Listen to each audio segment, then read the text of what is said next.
ಉಲ್ಲಾಳ್ ಜುಮ್ಮಾ ಮಸೀದ್ ಇದರ ಅಧೀನದಲ್ಲಿರುವಂತಹ ಸೈಯದ್ ಮದನಿ ದರ್ಗಾದ ಉರೂಸ್ನ ಈ ಉದ್ಘಾಟನಾ ಕಾರ್ಯಕ್ರಮದ ವೇದಿಕೆಯಲ್ಲಿರುವಂತಹ ಈ ದರ್ಗಾದ ಅಧ್ಯಕ್ಷರಾದ ಹನೀಫಾಜಿಯವರೇ, ವೇದಿಕೆಯಲ್ಲಿರುವಂಥ ಎಲ್ಲ ಉಲಮಾಗಳೇ, ಉಮರಾಗಳೇ, ವೇದಿಕೆಯಲ್ಲಿ ಮುಂಭಾಗದಲ್ಲಿರುವಂಥ ಎಲ್ಲ ಹಿರಿಯ ಕಿರಿಯರೇ, ಇವತ್ತು ಬಹಳ ಸಂತೋಷವಾಗ್ತದೆ ಇಂಥ ನಮ್ಮ ಉಲ್ಲಾಳ ದರ್ಗಾ ಉರೂಸ್ನಲ್ಲಿ ಬಂದು ಪಾಲ್ಗೊಳ್ಳಿಕ್ಕೆ. ಯಾಕಂತ ಹೇಳಿದ್ರೆ ನಮ್ಮ ಈ ಭಾರತದಲ್ಲೇ 2ನೇ ಸ್ಥಾನದಲ್ಲಿರುವಂತಹ ಈ ದರ್ಗಾ ಆಗಿದೆ. ಇದು ಉಲ್ಲಾಳ ದರ್ಗಾ ಬಹಳಷ್ಟು ಮಹತ್ವ ಉಳ್ಳಂತ ದರ್ಗಾ. ಬಹಳಷ್ಟು ಕಡೆಯಿಂದ ಜನರು ಇಲ್ಲಿಗೆ ಆಗಮಿಸ್ತಾರೆ. 5 ವರ್ಷಕ್ಕೊಮ್ಮೆ ಆಗುವಂತ ಉರೂಸಿಗೆ ನಾನಾ ಭಾಗದ ಜನರು ಇಲ್ಲಿ ಬಂದು ಜಿಯಾರತನ್ನು ಮಾಡಿ ಅವರಿಗೆ ಬೇಕಾದಂತಹ ದುವಗಳನ್ನು ಇವತ್ತು ಮಾಡಿ ಇವತ್ತು ಇಲ್ಲಿ ಯಶಸ್ಸು ಸಿಗ್ತದೆ ಎಂಬ ಒಂದು ನಿಟ್ಟಿನಲ್ಲಿ ಇವತ್ತು ಆ ವಿಶ್ವಾಸದೊಂದಿಗೆ ಇವತ್ತು ನಮ್ಮ ಮುಸಲ್ಮಾನರು ಮಾತ್ರ ಅಲ್ಲ, ಇತರ ಧರ್ಮದ ನಮ್ಮ ಬಾಂಧವರು ಕೂಡ ಇಲ್ಲಿ ಬಂದು ಜಿಯಾರತನ್ನು ಮಾಡಿ ಇಲ್ಲಿ ಹೋಗ್ತಾರೆ. ಇದು ನಮ್ಮ ಈ ಭಾರತದ ಈ ದಕ್ಷಿಣ ಕನ್ನಡ ಜಿಲ್ಲೆಯ ಒಂದು ಹೆಮ್ಮೆಯ ದರ್ಗಾವಾಗಿದೆ. ನಮಗೆಲ್ಲರಿಗೂ ದೊಡ್ಡ ಹೆಮ್ಮೆಯಾಗಿದೆ. ಈ ನಾವು ಉಲ್ಲಾಳ ದರ್ಗಾದ ಪರಿಸರದ ಅವರು ಅಂತ ಹೇಳಲಿಕ್ಕೆ ನಮಗೆ ಹೆಮ್ಮೆ ಆಗ್ತದೆ. ಇವತ್ತು ನಾವು ನಮ್ಮ ಸಮುದಾಯ ಯಾವ ರೀತಿ ಹೋಗ್ತಾ ಇದೆ ಅಂತ ನಮಗೆಲ್ಲರಿಗೂ ಗೊತ್ತಾಗಿದೆ. ನಾವು ವಕ್ಫ್ನ ಬಿಲ್ ಆಗಿರ್ಬೋದು, ಇತರ ಯಾವುದೇ ಒಂದು ಕೋಮಗಲಭೆ ಆದ್ರೆ ಎಲ್ಲವೂ ನಮ್ಮ ತಲೆಗೆ ಕಟ್ಟುವಂತಹ ಒಂದು ಸನ್ನಿವೇಶ ಆಗಿದೆ. ಇದಕ್ಕಾಗಿ ನಾವೆಲ್ಲರೂ ಯಾವುದೇ ಸಂಸ್ಥೆ ಆಗಿರ್ಬೋದು, ಯಾವುದೇ ಪಂಗಡ ಆಗಿರ್ಬೋದು, ನಾವೆಲ್ಲರೂ ಒಗ್ಗಟ್ಟಾಗಿ ಹೋಗುವಂತಹ ಬಹಳ ಅಗತ್ಯ ಇದೆ. ಮೊನ್ನೆ ತಾನೇ ನೀವು ನೋಡಿದಿರಿ ಒಗ್ಗಟ್ಟಿನ ಶಕ್ತಿ ಹೇಗಿದೆ ಅಂತೇಳಿ. ನಾವು ಮೊನ್ನೆ 18ನೇ ತಾರೀಕು ಶಾ ಗಾರ್ಡನ್ ಮೈದಾನದಲ್ಲಿ ಏನು ನಾವು ವಕ್ಫ್ನ ಬಗ್ಗೆ ಪ್ರತಿಭಟನೆ ನಡೆಸಿದ್ದೆವು, ಒಗ್ಗಟ್ಟಿನ ಒಂದು ಪ್ರತಿಭಟನೆ ಆಗಿತ್ತು. ಆ ಒಗ್ಗಟ್ಟಿನಿಂದಾಗಿ ಸಹಸ್ರಾರು ಜನ ಅಲ್ಲಿ ಜನಸಾಗರವೇ ಬಂದು ಅಲ್ಲಿ ಸೇರಿ ನಮ್ಮ ಶಕ್ತಿ ಪ್ರದರ್ಶನವನ್ನು ನಾವು ಕೇಂದ್ರ ಸರ್ಕಾರಕ್ಕೆ ನಾವು ಮುಟ್ಟಿಸುವಂತೆ, ಬಿಸಿ ಮುಟ್ಟಿಸುವಂತೆ ನಾವು ಮಾಡಿದ್ದೆವು. ಹಾಗಿರುವಾಗ ನಾವು ಒಗ್ಗಟ್ಟಿದ್ದರೆ ಯಾವುದೇ ರಾಜಕಾರಣಿ ಆಗಲಿ, ಯಾವುದೇ ಪಕ್ಷವಾಗಲಿ ನಮ್ಮ ಮಾತು ಕೇಳಲಿಕ್ಕೆ ಅವರು ನಮ್ಮ ಹತ್ತಿರ ಬರುವಂತಹ ಸನ್ನಿವೇಶ ನಾವು ಮಾಡಿಕೊಡ್ಬೇಕಾಗ್ತದೆ. ಇವತ್ತು ನಮ್ಮ ಸನ್ನಿವೇಶ ಯಾಕೆ ಹೀಗಾಗಿ ಅಂತ ಹೇಳಿದ್ರೆ ನಾವೆಲ್ಲರೂ ಬೇರೆ ಬೇರೆ ಆಗಿ ಹೋಗ್ತಾ ಇದ್ದೇವೆ. ನಮ್ಮ ಪಕ್ಷ, ನಮ್ಮ ಸಂಘಟನೆ ಬೇರೆ ಬೇರೆ ರೀತಿಯಲ್ಲಿ ನಾವು ಹೋಗ್ತಾ ಇದ್ದೇವೆ. ಅದರಿಂದಾಗಿ ಇದರ ಲಾಭವನ್ನು ಅವರು ಪಡೆದುಕೊಳ್ತಾ ಇದ್ದಾರೆ. ಈ ಲಾಭವನ್ನು ಪಡೆಯಬೇಕಾದ್ರೆ ನಾವು ಒಗ್ಗಟ್ಟಾಗಿ ಹೋಗ್ಬೇಕಾಗ್ತದೆ.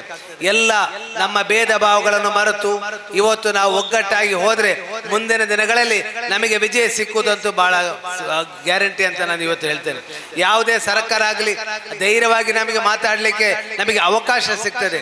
ಅವರಿಗೆ ಒಂದು ಹೆದರಿಕೆ ಬರ್ತದೆ, ಇವರೆಲ್ಲರೂ ಒಗ್ಗಟ್ಟಾಗಿದ್ದಾರೆ ಅಂತ ಹೇಳಿ. ಹಾಗಿರುವಾಗ ನಾವು ಯಾವುದೇ ಗಲಭೆ ಆಗಲಿ, ಯಾವುದೇ ನಮ್ಮ ಸಂಸ್ಥೆ ಆಗಲಿ, ನಮಗೆ ಯಾವುದೇ ರೀತಿಯಲ್ಲಿ ನಮಗೆ ಉಪದ್ರ ಬಂದಾಗ ನಾವು ಅದನ್ನು ಒಟ್ಟಾಗಿ ನಾವು ಎದುರಿಸುವಂಥದ್ದು ಬಹಳ ಅಗತ್ಯ ಆಗಿದೆ. ಇವತ್ತು ವಕ್ಫ್ ಬಿಲ್ಲಿನ ಮೊನ್ನೆ ಬಹಳ ಯಶಸ್ವಿಯಾಗಿ ನಡೆಸಿದೆ, ಆದರೆ ಅದು ಇಲ್ಲಿಗೆ ನಿಲ್ಲಕ್ಕಿಲ್ಲ. ನಮ್ಮ ವಕ್ಫ್ ಸುಪ್ರೀಂ ಕೋರ್ಟ್ ಇವತ್ತು ತಾತ್ಕಾಲಿಕವಾಗಿ ತಡೆ ಕೊಟ್ಟಿದೆ. ಮುಂದಿನ ತಿಂಗಳ 5ನೇ ತಾರೀಕು ಅದರ ವ್ಯಾಜ್ಯ ಇದೆ. ಹೇಗೆ ಏನು ಬರ್ತದೆ ಅಂತ ನಮಗೆ ಗೊತ್ತಾಗುದಿಲ್ಲ. ಆದರೂ ನಮಗೆ ಹೈಕೋರ್ಟ್ ಮೇಲೆ, ನಮ್ಮ ಸುಪ್ರೀಂ ಕೋರ್ಟ್ ಮೇಲೆ, ನ್ಯಾಯಾಲಯದ ಮೇಲೆ ನಮಗೆ ವಿಶ್ವಾಸ ಇದೆ. ಒಳ್ಳೆಯ ತೀರ್ಪು ನಮ್ಮ ಪರವಾಗಿ ಬರ್ತದೆ ಅಂತ ನಮಗೆ ವಿಶ್ವಾಸ ಇದೆ. ಯಾಕಂತ ಹೇಳಿದ್ರೆ ಅದು ಅನ್ಕಾನ್ಸ್ಟಿಟ್ಯೂಷನಲ್ ಆಗಿದೆ. ಇವತ್ತು ಇವರು ಮಾಡಿದಂತಹ ಏನು ಕಾಯ್ದೆ ಇದೆ ಅದೆಲ್ಲವೂ ಅದು ಸಂವಿಧಾನಕವಾಗಿ ಯಾವುದು ಮಾಡಲಿಲ್ಲ. ಹಾಗಿರುವಾಗ ನಾನು ಇವತ್ತು ಹೇಳಲಿಕ್ಕೆ ಬಯಸ್ತೇನೆ, ನಮ್ಮ ಸಮುದಾಯದ ಯಾರಾದರೂ ಒಂದು ಪಂಚರ್ ಅಂತ ಇವತ್ತು ಅವರು ಗೇಲಿ ಮಾಡ್ತಾ ಇದ್ದಾರೆ. ನಮ್ಮ ಸಮುದಾಯ ಈ ಜಾಗದ ವಕ್ಫ್ ಜಾಗದಲ್ಲಿ ಉಪಯೋಗ ಮಾಡಿದಿದ್ರೆ ಪಂಚರ್ ಮಾಡಲಿಕ್ಕೆ ಇವರು ಇರ್ತಿರ್ಲಿಲ್ಲ ಅಂತೇಳಿ. ಆದರೆ ನಮಗೇನು ಬೇಸರವಿಲ್ಲ, ನಾವು ಪಂಚರ್ ಮಾಡಿ ಇಷ್ಟೊಂದು ಉನ್ನತ ಮಟ್ಟಕ್ಕೆ ನಾವು ನಮ್ಮ ಸಮುದಾಯವನ್ನು ಕೊಂಡೋಗ್ಲಿಕ್ಕೆ ನಮಗೆ ಸಾಧ್ಯವಾಗಿದೆ. ನಮ್ಮ ಸಮುದಾಯದ ಪಂಚರ್ ಮಾಡು ಯಾರಾದ್ರೂ ಒಬ್ಬ ವ್ಯಕ್ತಿ ಇದ್ದಿದ್ರೆ ಅಲ್ಲಿ ಇವತ್ತು ಇಂಥ ಗತಿಗೇಡು ಬರ್ತಿರ್ಲಿಲ್ಲ ಅಂತ ನಾನು ಹೇಳಲಿಕ್ಕೆ ಬಯಸ್ತೇನೆ. ನಮ್ಮ ಪಂಚರ್ ಸಮುದಾಯವರಿಗೆ ಅಧಿಕಾರ ಕೊಟ್ಟು ನೋಡಿ, ಚಾ ಮಾರುವವರಿಗೆ ನ್ಯಾಯ ಕೊಡಿಸುವಂತ ಕೆಲಸ ನಮ್ಮ ಈ ಪಂಚರ್ ಸಮುದಾಯ ಮಾಡಿಕೊಡ್ತದೆ ಅಂತ ನಾನು ನಿಮಗೆ ಹೇಳಲಿಕ್ಕೆ ಬಯಸ್ತೇನೆ. ಇವತ್ತು ನಾವು ನಮ್ಮ ಸಮುದಾಯದ ಯುವಕರನ್ನು ಉನ್ನತ ಶಿಕ್ಷಣವನ್ನು ಕೊಟ್ಟು ನಮ್ಮ ಸರ್ಕಾರದ ನೌಕರಿ, ಒಳ್ಳೆ ನೌಕರ ಸ್ಥಾನದಲ್ಲಿ ಕೂರಿಸುವಂತ ಬಹಳ ಅಗತ್ಯವಿದೆ. IPS ಆಗಿರ್ಬೋದು, IAS ಆಗಿರ್ಬೋದು, ಅಥವಾ ಇನ್ನಿತರ ತಹಸೀಲ್ದಾರ್ ಆಗಿರ್ಬೋದು, ಇನ್ನಿತರ ಉತ್ತಮ ಒಂದು ದರ್ಜೆಯಲ್ಲಿ ಕೂತು ನಮ್ಮ ಸಮುದಾಯಕ್ಕೂ ಮತ್ತು ಈ ಭಾರತಕ್ಕೆ, ಈ ದೇಶಕ್ಕೆ ಕೆಲಸ ಮಾಡುವಂತ ಸನ್ನಿವೇಶ ನಮಗೆ ಒದಗಿಸಿ ಬರುವಂತ ಎಲ್ಲ ಸನ್ನಿವೇಶ ನಮಗೆ ಕಾಣ್ತಾ ಇದೆ. ಅದು ನಾವು ಮಾಡಬೇಕಾಗಿದೆ. ನಮ್ಮ ಮಕ್ಕಳಿಗೆ ಉನ್ನತ ಶಿಕ್ಷಣವನ್ನು ಕೊಟ್ಟು, ಉನ್ನತ ಶಿಕ್ಷಣ ಕೊಟ್ಟು ಅವರಿಗೆ ಒಳ್ಳೆ ರೀತಿಯಲ್ಲಿ ಈ ದೇಶವನ್ನು ನಡೆಸುವಂತ ಕಾರ್ಯಕ್ರಮವನ್ನು ನಾವು ಮಾಡಿಕೊಡ್ಬೇಕಾಗಿದೆ. ಇವತ್ತು ನಮ್ಮ UT ಖಾದರ್ ಅವರು ಇಲ್ಲಿ ಒಂದು ಶಾಸಕರು, ಬರೀ ಒಂದು ಶಾಸಕರಾಗಿದ್ದರು, 5 ಬಾರಿ ನೀವು ಶಾಸಕರಾಗಿ ಮಾಡಿಕೊಟ್ಟಿದ್ದೀರಿ. ಬಹಳಷ್ಟು ಮಂತ್ರಿಯ ಹುದ್ದೆಯನ್ನು ವಹಿಸಿಕೊಂಡು ಇವತ್ತು ಸ್ಪೀಕರ್ನ ಹುದ್ದೆಯನ್ನು ಬಹಳ ಉನ್ನತ ಹುದ್ದೆಯನ್ನು ಇವತ್ತು ವಹಿಸಿಕೊಂಡು ನಿಮ್ಮ ಈ ಉರೂಸಿಗಾಗಲಿ ನಿಮ್ಮ ಈ ಕ್ಷೇತ್ರಕ್ಕೆ ಬಹಳಷ್ಟು ಕೊಡುಗೆಯನ್ನು ಕೊಟ್ಟಂತ ಒಬ್ಬ ಮನುಷ್ಯ ಆಗಿರುವಾಗ ನಾವೆಲ್ಲ ಕ್ಷೇತ್ರದಲ್ಲೂ ಇಂಥ ನಾಯಕರನ್ನು ಬೆಳೆಸುವಂತ ಬಹಳ ಅಗತ್ಯ ಇದೆ. ಈ ಉರುಸು ಇನ್ನಷ್ಟು 25 ದಿವಸಗಳ ಕಾಲ ನಡೀಲಿಕ್ಕಿದೆ.